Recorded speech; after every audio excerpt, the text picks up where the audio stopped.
Friends, welcome to my channel. आज मैं आपके सामने एक रिव्यू करने जा रही हूँ। जो मैंने एक सैंडल मंगवाया है वो 20 ड्रेसेस से।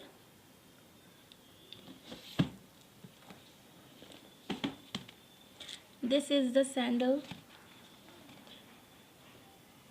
which I purchased from 20.com and it looks very good।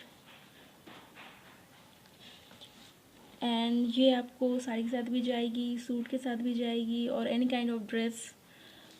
ये बहुत ही कंफर्टेबल भी है बिकॉज़ ये जो हिल्स हैं ये ब्लॉक हिल्स है।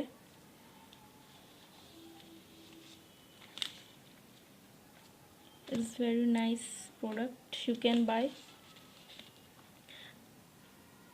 एंड अगर आपको इस टाइप की फ्लिपकार्ट से लेनी है तो this is also available in Flipkart.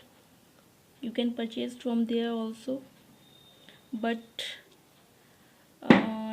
Product quality में डिफेयर हो सकती है। दिस इज़ लेदर की है ये, एंड वो मैंने चेक नहीं किया। मैंने इस तरह ही एक बार देख लिया था। फ्लिपकार्ट में भी ये अवेलेबल है, इसी स्टाइल में है। एंड ये बकल स्टाइल में यहाँ पे लगती हैं, just like this is, and is very easy.